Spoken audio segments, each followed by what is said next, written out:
السلام علیکم دوستوں، ادبستان میں خوش آمدید۔ تو آئیے شروع کرتے ہیں آج کی کہانی۔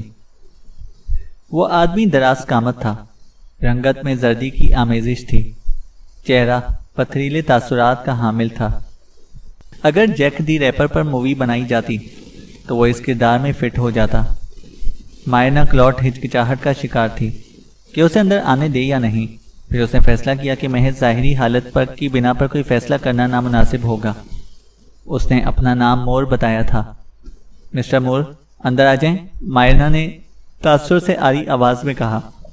اس نے ایک طرف ہٹ کر اس کے لیے راستہ صاف کیا اور دروازہ بند کر دیا۔ مور نے اداکارہ کے فرنٹ روم کی نفیس آرائش کا جائزہ لیا۔ مائرنا نے جب اسے بیٹھنے کے لیے کہا تو مور کا سر غیر محسوس انداز میں نفی میں ہلا تھا۔ میں نے یہاں آنے میں تاخیر سے کام لیا ہے، وہ بولا۔ اس کے ہونٹوں سے فکرہ ادا کرنے کے لیے خفیف سی حرکت کی تھی۔ مجھے جو کہنا ہے کہوں گا اور پھر چلا جاؤں گا۔ تاہم پہلے یہ بتا دوں کہ میں فون پر پوری طرح صاف گوئی سے کام نہیں لے سکا تھا، مور بولا تھا۔ اداکارہ مائرنا کی سبز آنکھیں سکڑ گئیں۔ یعنی تمہارے پاس ایسی کوئی اطلاع تو نہیں ہے جو میری زندگی اور موت سے متعلق ہو؟ نہیں، کچھ تو حقیقت ہے۔ ہاں، میں نے اپنا اصل نام نہیں بتایا تھا، مور بولا۔ مائرنا کے دلکش نقوش میں تلخی نمودار ہوئی۔ اس نے مشکوک نظروں سے لمبے آدمی کو گھورا۔ وہ بولا، وضاحت کرنے سے پہلے میں یہ بتانا چاہوں گا کہ میں یہ سب کچھ تمہیں کیوں بتا رہا ہوں۔ میں نے تمہارا ہر ڈرامہ دیکھا ہے۔ میں ایمانداری سے سمجھتا ہوں کہ تم ایک حسین تر عورت ہونے کے ساتھ ساتھ خوبصورت اداکارہ بھی ہو۔ اسٹیج پر تم جیسی فنکارہ میں نے پہلے کبھی نہیں دیکھی، مور نے کہا۔ یہ کوئی ٹرک ہے آٹوگراف لینے کی؟ مائرنا نے سوال کیا۔ نہیں، ایسی کوئی بات نہیں ہے۔ میں تمہیں خوفزدہ نہیں کرنا چاہتا تھا، تاہم مجبوراً مجھے اصل بات تو بتانا پڑے گی۔ لیکن میں ایک بات کہنا چاہوں گا کہ تمہیں نقصان پہنچانے کا میرا کوئی ارادہ نہیں ہے، مور بولا تھا۔ اداکارہ نے اظہار حیرت کیا۔ مجھے نقصان پہنچانے کا سوال کیوں کر پیدا ہو گیا؟ یہ میرا دھندا ہے، مور کا لہجہ خشک تھا۔ میرا تعلق ایسے گینگ سے ہے جو مخصوص لوگوں کو ختم کرنے کے لیے مجھے معقول ادائیگی کرتا ہے۔ مائرنا کی آنکھوں میں ہراس کی جھلک دکھائی دی۔ تم کہنا چاہ رہے ہو کہ کسی نے مجھے ہلاک کرنے کے لیے تمہاری خدمات حاصل کی ہیں؟ گینگ نے مجھے یہ کام سونپا ہے، اگرچہ میں یہ نہیں کرنا چاہتا، مور نے کہا۔ کمرے میں کچھ دیر کے لیے خاموشی چھا گئی۔ پھر مائرنا نے لب کشائی کی۔ میرا کیا تعلق بنتا ہے تمہارے دھندے سے؟ اور در حقیقت کون مجھے ختم کرنا چاہتا ہے اور کیوں؟ میری کچھ سمجھ بھی نہیں آیا، مائرنا نے کہا۔ مجھے کام دیا گیا ہے، وجہ سے میرا کوئی تعلق نہیں، مور بولا۔ مائرنا نے سائیڈ بورڈ کے پاس جا کر سگریٹ باکس نکالا۔ تو مجھے تفصیل بتانے کا خطرہ کیوں مول لے رہے ہو؟ اور تمہارا اصل نام کیا ہے، نیز؟ کیا یہ بات تمہاری گینگ یا ادارے کو ناگوار نہیں گزرے گی؟ مائرنا نے سگریٹ سلگایا اور کہا۔ ان کو اس کی ہوا تک نہیں لگ پائے گی، مور نے کہا۔ اگر میں پولیس کو فون کر دوں تو کیا ان لوگوں کو پتہ نہیں چل جائے گا؟ مائرنا بولی۔ میں نہیں سمجھتا کہ تم ایسا کرو گی۔ دوسرے میں تمہیں اس بات کی اجازت کیسے دے سکتا ہوں؟ مور کا چہرہ کرختگی اختیار کر گیا۔ مائرنا نے بغور اس کے چہرے کا جائزہ لیا۔ تم یہ سب باتیں اس لیے کہہ رہے ہو کہ تم میرے ایک بڑے مداح ہو، مائرنا نے کہا۔ حقیقت کچھ اس سے زیادہ ہے مس مائرنا، مور نے کہا۔ اوہ، وہ کیا ہے؟ میں 5 برس سے تمہاری محبت میں مبتلا ہوں، اس نے دھیمے لہجے میں کہا۔ لیکن تمہیں پریشان ہونے کی ضرورت نہیں، یہ فاصلے کی محبت ہے، اس میں کوئی آلودگی نہیں۔ نہ میں نے کبھی تم سے ملنے کی کوشش کی۔ جب میں یہاں سے چلا جاؤں گا تو تم دوبارہ میری شکل تک نہیں دیکھ سکو گی۔ میں تمہیں ختم کرنا نہیں چاہتا، مور نے کہا۔ کچھ دیر مائرنا اس کے الفاظ کو تولتی رہی۔ میں خوشی اور خوش فہمی دونوں محسوس کر رہی ہوں، اور خوش قسمتی بھی۔ لیکن تم مجھے ایک ماہر قاتل دکھائی دیتے ہو، مائرنا نے کہا۔ ہاں، میں ایسا ہی ہوں، مور کی آواز میں پھر کرختگی در آئی۔ مائرنا نے بے چینی سے ایک طویل کش لیا اور سگریٹ بجھا دیا۔ تمہاری ڈیوٹی ہے کہ مجھے ختم کر دو۔ تم بظاہر ایسا کرنا نہیں چاہتے، پھر منصوبہ کیا ہے؟ مجھے جو کام سونپا گیا ہے اس میں ایک شک ہے، وہ رک کر پھر بولا۔ اگر تم آج رات کی فلائٹ سے یورپ چلی جاؤ تو تمہیں ختم کرنے کا فیصلہ بھی تحلیل ہو جائے گا۔ اگر تم نے ایسا نہیں کیا تو میں نہ چاہتے ہوئے بھی اپنی ڈیوٹی نبھانے پر مجبور ہو جاؤں گا۔ مور کی آواز میں تکلیف کا ہلکا سا عنصر ابھر کر غائب ہو گیا، تاہم مائرنا نے محسوس کر لیا۔ اس کے ہونٹ لرز اٹھے، وہ بات کی تہہ تک پہنچ گئی تھی۔ میکس فرنر، مائرنا نے ناگواری سے کہا۔ میں جانتی ہوں کہ وہ مجھ سے متنفر ہے، لیکن وہ اس حد تک چلا جائے گا؟ وہ پاگل ہو گیا ہے کیا؟ مائرنا نے کہا۔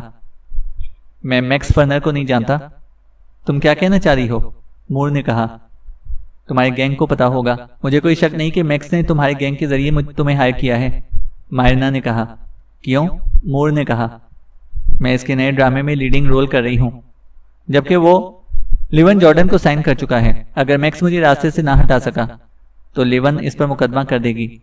میرا نام پہلے مشتہر ہو چکا تھا، میں اس کے لیے لیون سے زیادہ مصیبت کھڑی کر سکتی ہوں۔ مائرنا کا چہرہ سرخ ہو گیا۔ میں نے پڑھا تھا کہ تم فرانس میں مووی رول پلے کرنے کا ارادہ رکھتی ہو، مور نے کہا۔ وہ رول اتنا جاندار نہیں ہے۔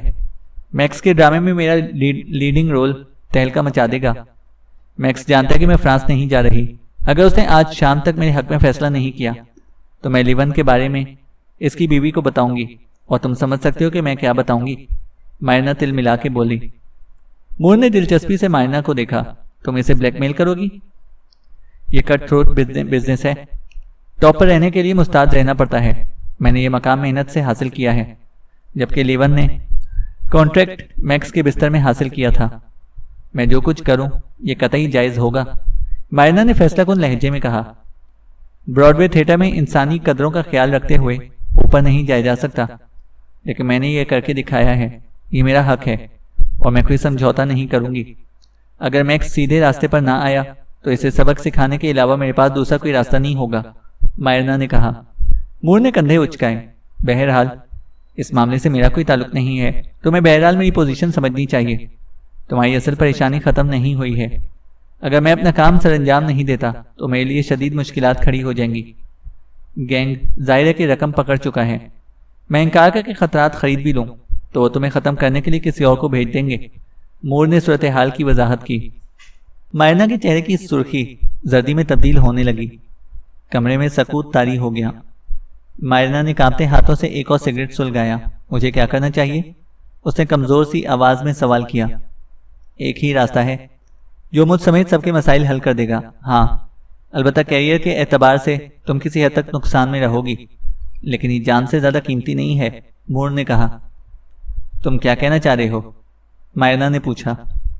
تم فرانس کی فلائٹ پکڑ لو، میں اس بات کی رپورٹ گینگ کو کر دوں گا، تمام مسئلے ختم ہو جائیں گے، مور نے سپاٹ آواز میں حل پیش کیا۔ اور میں اس طرح براڈ وے میں لائف ٹائم چانس کھو دوں، مائرنا نے کہا۔ مور شانے اچکا کر رہ گیا۔ قبرستان میں رہ کر کوئی سپر اسٹار نہیں بن سکتا۔ مائرنا نے کمرے میں ٹہلنا شروع کر دیا۔ وہ تیزی سے سگریٹ پھونک رہی تھی۔ اچانک وہ رک گئی۔ اگر میں تمہیں باڈی گارڈ رکھ لوں تو صریحاً خودکشی ہوگی، ہم دونوں ہی مارے جائیں گے، مور نے سنجیدگی سے صاف جواب دیا۔ مائرنا نے ایک اور سگریٹ نکالا اور پھر رک گئی۔ تمہارے خیال میں کوئی چانس؟ مائرنا نے پوچھا۔ نو چانس، مور بولا۔ میں فلائٹ پکڑ لوں تو سب ٹھیک رہے گا؟ وہ اپنے ہونٹ کاٹنے لگی۔ ہاں، تم فرانس جا کر مووی میں حصہ لو، تمہارے اندر صلاحیت ہے، تم آگے بڑھ سکتی ہو۔ براڈ وے میکس اور لیون کو جہنم میں جھونکو، زندگی کے حقائق کو سامنے رکھتے ہوئے فیصلہ کرو، مور نے بے تاثر آواز میں کہا۔ ہاں، جہنم میں جھونکو۔ مائرنا کے لبوں پر خفیف سی ناقابل فہم مسکراہٹ ابھر کر معدوم ہو گئی۔ اس کے چہرے کے نارمل تاثرات لوٹ آئے۔ آل رائٹ، اپنے آدمیوں کو بتا دو کہ میں فرانس جا رہی ہوں، مائرنا نے کہا۔ مجھے تم سے اسی دانش مندی کی توقع تھی، مور نے نرمی سے کہا۔ تمہارے فیصلے نے ہم دونوں کی پریشانی ختم کر دی ہے۔ مجھے اظہار تشکر میں کوئی ہچکچاہٹ نہیں، یہ میری چاہت کا معاملہ تھا، ورنہ میں ماضی کی طرح آتا اور کام ختم کر کے چلا جاتا۔ ایک بار پھر شکریہ، مور نے کہا۔ دراز قامت زرد رو شخص جب میکس کے دفتر میں داخل ہوا تو چکنے سر والے پروڈیوسر کی آنکھوں میں تفکر کی پرچھائیاں تھیں، امید و بیم کی کیفیت تھی۔ کام بن گیا جان؟ میکس کا پہلا سوال تھا۔ لمبا آدمی ایک آرامدہ نشست پر براجمان ہو گیا اور میکس کی بے قراری سے لطف اندوز ہونے لگا۔ تم نے جواب نہیں دیا، میکس کی بے چینی بڑھ گئی۔ جان نے جواب دیا، میں اپنے وقت کا بہترین گینگسٹر اداکار تھا۔ مائرنا نے فرانس کے لیے فلائٹ پکڑ لی ہے۔ اس نے تمہیں پہچانا تو نہیں؟ میکس نے دوسرا سوال کیا۔ جان نے منہ بنایا، احمقانہ سوال ہے۔ دروازہ کھلنے اور اندر جانے کے 5 منٹ کے اندر میں نے تاڑ لیا تھا کہ وہ مجھے اصلی اجرت یافتہ قاتل سمجھ رہی ہے، اور وہ پہچانتی بھی کیسے؟ اسے صرف براڈ وے سے دلچسپی تھی، مزید یہ کہ براڈ وے تھیٹر میں اسے زیادہ سے زیادہ 8 برس بیتے ہوں گے، جبکہ میں کلیولینڈ تھیٹر میں